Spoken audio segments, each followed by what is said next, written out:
네, 방송기자연합회장 양만입니다. 인사드리겠습니다.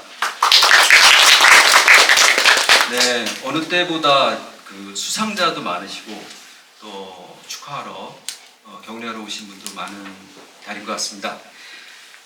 보시면 이달의 방송기자상은 방송기자연합회에서 단독으로 결정하지 않고 방송학회하고 함께 결정하거든요. 그래서 기자 5, 교수, 그러니까 저널리즘을 연구하는 교수 3분 이렇게 해서 매달 선정을 하고 있는데요. 그렇기 때문에 방송학회장이 매달 오셔서 심사평을 말씀해 주시고 저는 심사평이 들어있지 않은 그러니까 저널리즘적 그러니까 현업 종사자로서의 의견을 말씀드리는데 오늘은 제가 이제 심사평까지 같이 해야 돼서 그냥 심사평을 대신 읽어드리는 것으로 가름하도록 하겠습니다. 여하튼 4개 부문 5개 작품을 내신 수상자 여러분들은 사회 환경의 감시자로서 대단히 열정적으로 노력하셨고 대단한 수작을 내셔서 수상의 영예를 안으시게 될 것 같습니다. 이를 축하드리겠습니다. 심사평 말씀드리겠습니다. 그러니까 내가 왜 상을 받았는지 하는 이유입니다. 179회 이달의 방송기자상에는 모두 37편이 출품됐습니다. 취재 보도 부문 11편, 기획 보도 부문 11편, 디지털 콘텐츠 부문 2편, 지역 취재 보도 부문 5편, 지역 기획 보도 부문 8편이었습니다. 먼저 취재 보도 부문에서 JTBC의 해병대 수사 외압 의혹 연속 보도가 수상작으로 선정됐습니다. 해병대 고 최상병 사건과 관련해 출품된 여러 보도 가운데 가장 먼저 군 지휘부의 책임을 조명했고 탄탄하고 밀도 있는 취재로 관련 보도를 선도했다는 점이 높은 평가를 받았습니다. 이후 꾸준히 보도를 이어가는 어젠다 키핑을 통해 전체적인 완성도도 높았다는 평가를 받았습니다. MBC의 두 초임교사의 죽음 보도 역시 서희초 사건에 이어 교육 현장의 변화가 필요하다는 여론을 환기시키는 데 기폭제가 된 보도였다는 점이 호평받았습니다. 기획보도 부문에서 SBS의 한체대 체조부 계약금 강제 송금 관련 보도가 수상작으로 선정됐습니다. 고질적인 관행처럼 굳어진 체육계의 구조적인 비리를 집요한 취재로 파헤쳐서 수사기관의 수사까지 이끌어냈다는 점에서 기획보도의 전범을 보여줬다는 평가를 받았습니다. 수상하지는 못했지만 KBS의 아시아 쉰들러 리스트 목사 성추행 의혹 관련 보도도 영향력 있는 인물의 충격적인 이면을 파헤치면서 동시에 취재 제작 과정에서 피해자들의 보호에도 공을 들인 점이 돋보였다는 심사평이 많았습니다. MBC의 윤 대통령 해병대 수사 개입 의혹 보도 역시 의혹 발언이 담긴 문건을 토대로 사안의 실체적 진실을 규명해 나가는 데 역할을 했다는 점에서 좋은 평가를 받았습니다. 지역 취재 보도 부문에서는 KBS 춘천의 무더위 쉼터 부실관리 실태 연속 보도와 전주 MBC의 무시된 야마구치의 경고 거짓이 부른 반쪽 잼버리 보도가 공동 수상했습니다. KBS 춘천의 수상작은 지역 내 무더위 쉼터를 전수조사한 말 그대로 발로 뛰는 보도를 통해 지자체의 시정 조치를 이끌어냈다는 점이 호평받았고 전주 MBC의 수상작은 지역 언론의 어려운 대내외 여건 속에서 잼버리 행사 전부터 지속적으로 문제 제기를 하며 충실한 감시견 역할을 다하기 위해 분투했다는 점이 높은 점수를 받았습니다. 지역 기획보도 부문에서는 주연 방송의 해수면 상승 위기의 한반도가 수상작으로 뽑혔습니다. 동해를 끼고 있는 지역 언론으로서 기후변화로 인한 해수면 상승이 이미 본격화됐음을 실증적이고 다각도로 보여줬고 해외 사례까지 제시하며 완성도를 높였다는 점이 높은 평가를 받았습니다. 부산 MBC의 엉터리 하관사업 2조 원 허공으로 보도 역시 수상하지는 못했지만 지자체의 2조 원대 사업의 문제점을 지역 언론의 장점을 살려 잘 파고들었고 제작에도 공을 들인 점이 좋은 평가를 받았습니다. OBS의 장기수선 충당금 대해부 보도 역시 생활 밀착형 소재를 흥미롭게 풀어냈다는 점이 호평받았습니다. 디지털 콘텐츠 부문은 출품작 2편 모두 좋은 보도였으나 시상 취지와는 부합하지 않는다는 의견이 많아 수상작 없음으로 결정됐습니다. 심사평만 들어봐도 쟁쟁한 경쟁작들을 뒤로 하고 수상까지 이르시게 된 것 같습니다. 여러 차례 수상하신 그래서 경험이 있으신 분들이 있겠지만 간단하게 말씀드리면 이달의 방송기자상 같은 기자상, 언론상을 받은 작품들은 좋은 저널리즘이라고 말할 수 있습니다.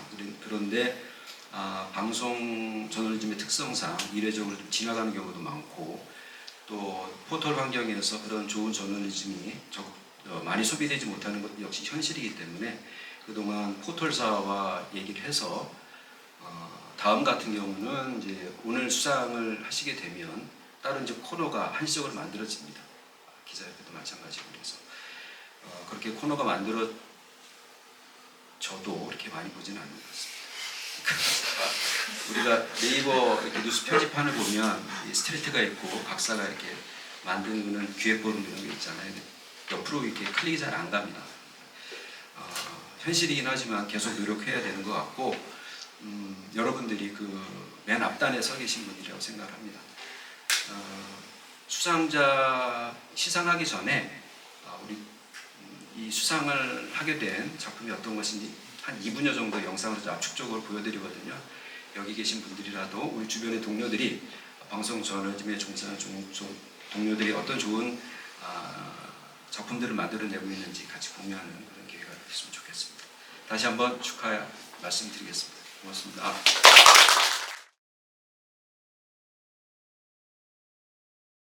이렇게 뜻깊은 상 주셔서 너무 감사드리고요. 아직 수사가 진행 중이기도 하고 저희도 취재를 계속 하고 있어서 드릴 수 있는 말씀은 별로 없는데, 저희가 취재를 하면서 계속 생각했던 말이, 국방부가 내놓은 해명이 이제 수사 보고서에 이제 이첩 보류를 명령을 하면서 밤새 고민을 해보니 하급 간부들이 너무 걱정이 돼서 이런 결정을 내리게 됐다, 이런 해명을 내놨는데, 이게 정말 사실이라면 국방부는 정말로 억울할 텐데, 이런 해명을 믿어달라고 하기에 앞서서 왜 이 해명을 믿지 못했는지에 대한 통렬한 반성이 필요할 거라고 생각을 하고요. 그리고 만약 이 해명이 맞다면 그 주체를 하급 간부가 아니라 만약에 최상병을 그 앞으로 놨다면 이런 일이 벌어졌을까, 이런 생각을 계속 곱씹으면서 취재를 했고, 지금도 저희는 취재를 하고 있습니다. 네, 감사합니다.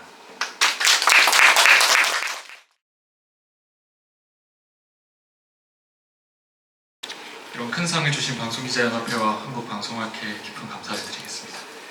네, 저희 이번 취재를 하면서 체육계의 굉장히 폐쇄적인 모습들, 그리고 2023년에 과연 이런 일이 정말 아직까지 있을까 하는 그런 일들이 아직까지 계속되고 있다는 걸 저희 눈으로 확인하면서 많이 놀라기도 했고, 우리가 할 일이 많다는 걸 느꼈습니다.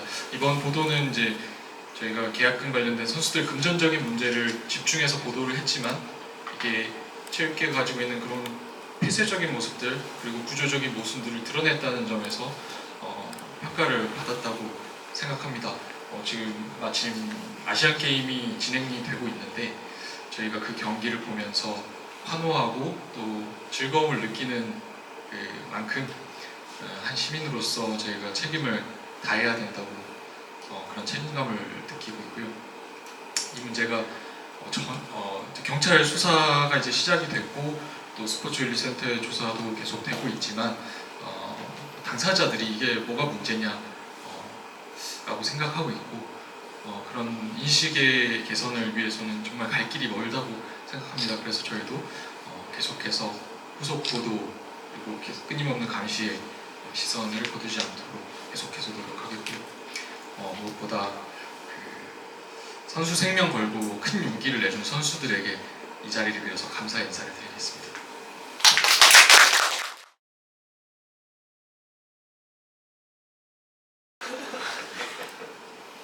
일단 저희 취재 자체가 도의원이 뭐 이런 일이 있었다라고 이제 이미 얘기가 나왔던 상황에서 취재를 들어가게 됐는데, 그냥 재밌네라고 지나칠 수 있었던 것들을 이제 기획이나 뭐 이렇게 좀 심도 있게 취재할 수 있도록 도와준 일단 송승용 저희 같이 한 기자에게 가장 먼저 감사 인사를 드리고 싶고요.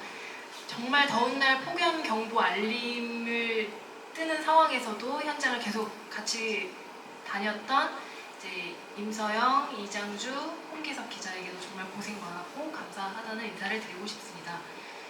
저희가 사실 다니면서 너무너무 더운 날 너무너무 더운 곳을 취재하다 보니까 그러면 우리의 건강은 누가 챙기냐 할 정도로 서로 이제 불만도 많고 하긴 했었는데요. 근데 또 돌이켜보면 이 보도와 이 노력으로 인해서 조금 더 많은 사람들이 좀 더 나은 삶을 살 수 있는 실마리만 된다면 언제든 다시 그곳에 가겠다라는 다짐을 하게 됐습니다. 그래서 앞으로 또 열심히 현장 다니겠습니다. 감사합니다.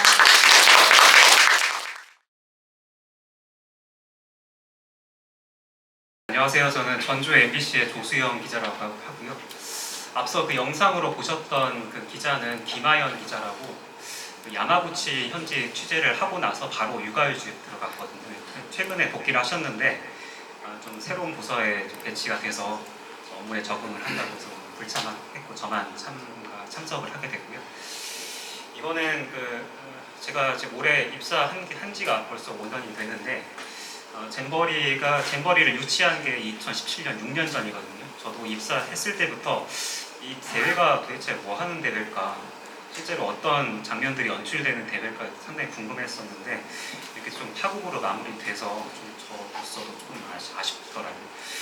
이거는 어떻게 보면은 대회가 잘 되겠지 하는 어떤 희망적 사고가 좀 여러 기관들이 판단이 이렇게 물리면서 이런 파국이 만들어지지 않았나라는 그런 좀 생각을 해보게 되고요.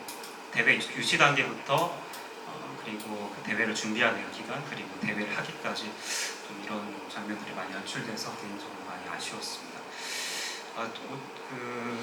저뿐만 아니라 한 4명의 기자가 함께한 취재였고요. 지금 여기 방송 기자 연합회뿐만 아니고 다른 기관에서도 좀 감사하게 수상을 하게 돼서 좀 상금이 많이 좀 있는 편이었는데 좀 고민을 하다가 최근에 좀 모로코 지진 피해도 있었고 모로코에서도 또 그 새만금 잼버리 대회에 많은 스카우트들을 보냈거든요. 그래서 세계 시민으로서 대승적인 차원에서 좀 활용을 고민하고 있습니다. 감사합니다.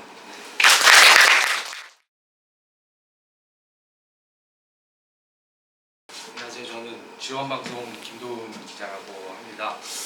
기후변화 문제 많이들 들어보셨을 텐데 저도 취재가 시작되기 전까지는 익히 들어왔지만 사실 크게 체감을 하지는 못했었습니다. 근데 조금 더 이제 자세히 들여다 보니까 이미 우리나라에서도 그리고 특히 바다에서 그 피해와 현상이 본격화되고 있었고 그래서 이런 그동안 우리가 알지 못했던 아니면 무심코 지나쳤던 이런 피해와 현상들을 알리고자 노력을 했고요.